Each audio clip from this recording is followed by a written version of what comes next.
एक तरफ अशोक चौधरी और संभवी चौधरी को साथ लेकर नीतीश कुमार से दोस्ती का हाथ बढ़ा रहे हैं, दूसरा राकेश रोशन के पीठ पे हाथ देके उनके कैंडिडेट को हरवा रहे हैं। 2025 के चुनाव में चिराग ने सिर्फ जदयू की नैया ही नहीं डुबोई थी, बल्कि राघोपुर में भाजपा के कैंडिडेट को भी हरवाया था कि मैं चिराग पासवान का हनुमान बना रहूंगा। बिहारी फर्स्ट और बिहार फर्स्ट जो मुद्दा है, गठबंधन में रह के ये नहीं बन सकता है। तो बिहार फर्स्ट ये तो चिराग पासवान का मुद्दा है। तो फिर एक तरफ अब कह रहे हैं कि हमको एनडीए में घुटन हो रहा था इसलिए हम छोड़ दिए, एनडीए कैंडिडेट नहीं बन सकते थे। तो अभी एनडीए ने अभिषेक झा को कैंडिडेट घोषित किया कहाँ है? नोरमा ग्रुप, जो सोचता है वो करता है, आपके अपने सपनों का आशियाना। नमस्कार, भारत लाइव देख रहे हैं आप। कंफर्म न्यूज है ये। चिराग पासवान तगड़ा झटका देने जा रहे हैं और चिराग पासवान के इस झटके से एनडीए में कोहराम मचना लगभग तय है। क्या बात है, क्या हो गया है अचानक से?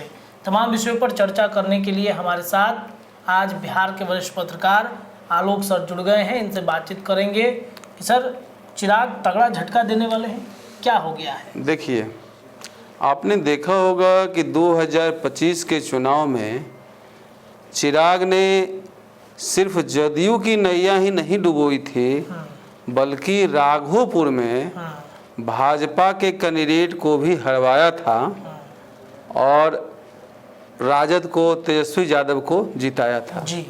इस जीत के पीछे जो चेहरा था, वो चेहरा आज फिर से एक बार सामने आया है कि एक बार फिर चिराग पासवान की ओर से एक ऐसा कैंडिडेट लाया जा रहा है जिससे तिरहुत स्नातक क्षेत्र में राजद को फायदा होगा और जदयू को इसका फिर से नुकसान झेलना होगा। कहा तो जा रहा है कि राकेश रोशन, जो कि वहाँ लोजपा रामविलास में आईटी सेल के संस्थापक रहे हैं और प्रदेश उपाध्यक्ष थे, तो उन्होंने इस्तीफा दिया है। लेकिन मैं ये कह रहा हूँ, उन्होंने इस्तीफा दिया नहीं, उनसे इस्तीफा दिलवाया गया है। अच्छा, ये ज़बरदस्ती मतलब दिलवाया गया है? क्योंकि उन्होंने जो आज मीडिया रिलीज जारी किया उसमें एक बात का जिक्र है कि ये वहाँ तिरहुत स्नातक क्षेत्र के लिए मतदाता जब बना रहे थे तो इनको लोजपा की ओर से एक शो कॉज किया गया कि आप एनडीए के वहाँ उम्मीदवार हैं, अब हो रहे हैं अभिषेक झा जी, आप क्यों वहाँ मतदाता बना रहे हैं? तो इस पे उनका जवाब था कि ठीक है, ये ऐसे भी जो स्नातक निर्वाचन क्षेत्र का चुनाव होता है वो किसी दलीय आधार पे नहीं होता है, दल का समर्थन होता है, कैंडिडेट इंडिपेंडेंट ही होता है। क्योंकि इस चुनाव में कोई सिंबल नहीं होता है, मतदाता को नंबर 1 नंबर 2 करना होता है बैलेट पे, तो इसमें कोई सिंबल पे तो चुनाव होता नहीं है। तो चुनाव तो कोई भी लड़ सकता है। तो अगर राकेश रोशन मतदाता बना ही रहे थे तो ये वहाँ चुनाव लड़ भी, अभी नॉमिनेशन भी नहीं हुआ है, ये नॉमिनेशन किए अगर करते तब इनको शो कॉज होता, तो नॉमिनेशन करने से पहले ही शो कॉज हो रहा है। मतलब कि 2020 की कहानी दोहराई जा रही है। जदयू को फिर एक झटका देने वाले हैं चिराग पासवान जी और वहाँ फिर से आरजेडी का झंडा तिरहुत क्षेत्र में लहराने की उपाय कर रहे हैं। ये वही राकेश रोशन हैं जिनके कैंडिडेट बन जाने से वहाँ राघोपुर से भाजपा के सतीश कुमार चुनाव हार जाते हैं। जी जी जी जी बिल्कुल। और तेजस्वी यादव वहाँ चुनाव जीत जाते हैं। तो इसके पीछे कहा गया था कि चिराग पासवान ने वहाँ राघोपुर में कैंडिडेट देकर तेजस्वी की नैया पार लगाई थी। तो अभी भी ये वहाँ अपना कैंडिडेट देकर आरजेडी की नैया पार लगाने की कोशिश कर रहे हैं। तो एक तरफ वो नीतीश कुमार को अपना चाचा मान रहे हैं, एक तरफ वो भारत रत्न देने की बात कर रहे हैं। तो ये तो हुआ मुंह में राम बगल में छुरी, कहो कबीर जी नीयत बुरी।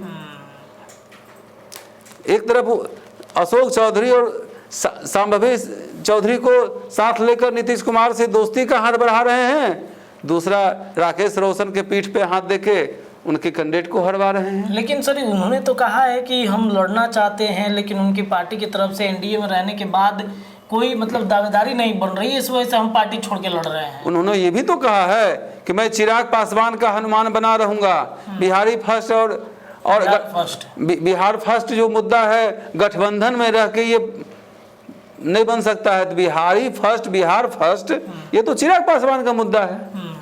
तो और कह भी रहे हैं कि चिराग पासवान का मुझे पूरा सपोर्ट है, रामविलास पासवान के परिवार से मेरे परिवार का रिश्ता बहुत पुराना है।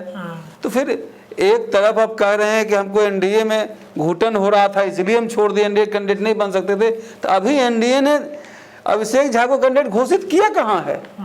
अभी तो कैंडिडेट चुनाव की घोषणा ही नहीं हुई है। तो अभी तो अभिषेक झा तो पूरे तरीके से तैयारी तो कर रहे हैं। तैयारी तो कोई भी कर सकता है। आज पशुपति कुमार पारस भी कह रहे हैं हम तो 143 सीट पे तैयारी कर रहे हैं, आरसीपी सिंह भी कह रहे हैं हम तो 143 सीट पे तैयारी कर रहे हैं, प्रशांत किशोर भी कह रहे हैं तो 143 सीट पे तैयारी कर रहे हैं। तैयारी का मतलब ये नहीं होता कि कैंडिडेट दे दिया गया है। अभी भी जो मतदाता बनाने की एक प्रक्रिया है उसमें आपको जाना होगा कि जो वर्तमान एमएलसी होते हैं उनके ही ओके के बाद नए मतदाता जुड़ते हैं। तो ये तो चाबी अभी देवेश चंद्र ठाकुर जी के पास है। तो ये अगर मतदाता बना भी रहे थे तो मतदाता बनते वो अंतिम चाबी तो देवेश चंद्र ठाकुर के पास था।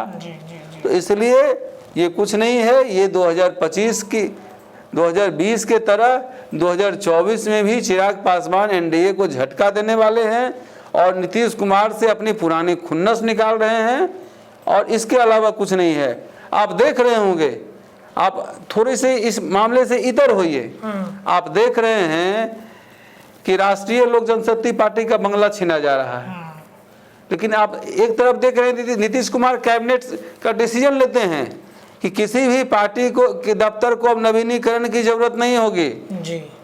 और एक खास मकसद के लिए, एक खास नेता को खुश करने के लिए उनको बंगले से बेदखल किया जा रहा है। तो इसमें देखिए चिराग पासवान ऊपर से नीतीश कुमार से दोस्ती का हाथ बढ़ा रहे हैं और पीछे से उनका पैर खींचने का भी कोशिश पूरी तरह कर रहे हैं। ये कंफर्म है? कंफर्म है। चलिए देखिए, तो ये कंफर्म है कि कुछ ना कुछ मामला एनडीए के भीतर गड़बड़ चल रहा है। अगर भाजपा इसमें हस्तक्षेप नहीं करती है तो 2025 में एनडीए की नैया बिहार में पार नहीं भी हो सकती। भाजपा को हस्तक्षेप करना होगा, चिराग पासवान और नीतीश कुमार के बीच मध्यस्थता करनी होगी और जो एनडीए के सभी 5 दल हैं, पांचों को एकजुट रहना होगा, तभी ही इंडिया गठबंधन से मुकाबला इनका पार लगेगा। बिल्कुल कंफर्म न्यूज है। आपको क्या लगता है? अपनी राय कमेंट में रखिए। जुड़े रहिए भारत लाइव पर। बहुत बहुत धन्यवाद।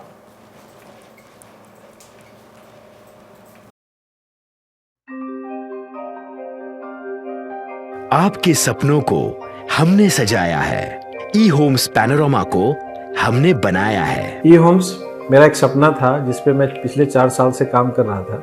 हमने जो बनाया है वो सबने है माना। ई होम्स पैनोरामा में हो आपका भी आशियाना। और फाइनली हमने 2021 में इस प्रोजेक्ट को लॉन्च किया। बहुत लोग अप्रिशिएट कर रहे हैं कि पूर्णिया जैसे शहर में, बिहार के, एक तो बिहार की बात करें उसमें भी पूर्णिया जैसे छोटे जगह में इस तरह का लाइफस्टाइल देना, ये सुन के हम लोगों को बहुत अच्छा लगता है। ई होम्स में हमने कुछ और भी किया है, जैसे हम जिस जगह में रह रहे हैं हमारे फैमिली सिक्योर हो, उनको सिक्योरिटी का ध्यान में रखा है। आपकी सुविधा और सुरक्षा आपके लिए खास है, ये आपका विश्वास है। इसमें आर्टिफिशियल इंटेलिजेंस का 7 लेयर सिक्योरिटी का हमने इस्तेमाल किया है। लश ग्रीन कैंपस को बनाया है। यदि हमारा बाउंड्री वाल है तो वो वर्टिकल गार्डन है। ये जितनी भी फैसिलिटी होता है एक इंटरनेशनल टाउनशिप में ई होम्स है, ये हम लोग विश्वास नहीं कर पा रहे हैं। जो भी हमारे मित्र दोस्त या जो भी हमारे बाहर के बाहर आते हैं तो हम लोगों को बहुत अच्छा सुनने को मिलता है और बहुत अच्छा क्रेडिट मिल रहा है। वो सारा हमने सिर्फ एक बिल्डिंग नहीं बनाया, हमने एक बहुत अच्छा लाइफस्टाइल दिया ई होम्स में और मेरा एक सपना था जिसको मैं आज फुलफिल होते हुए देख पा रहा हूँ। ये आपका आवास है, ई होम्स पैनोरामा में अब आपका निवास है। E Homes Panorama, luxurious lifestyle redefined. Panorama group, जो सोचता है वो करता है। अगर ये वीडियो पसंद आई और वह बिहार के राजनीति और बिहारियत से सरोकार रखेनी तो सब्सक्राइब बटन दबा के चैनल के सब्सक्राइब कर ली। ओजे एगो घंटी बा, ओकरा बटन दबा देला से कुल सटीक और मारक खबर रुआ मुफ्त में मिल जाई। अगर रुआ पत्रकारिता के हमनी के नया प्रयोग में सहयोग कर चाहतानी तो ज्वाइन बटन दबा दी। पेटीएम नंबर नोट कर ली 9386816700। धन्यवाद।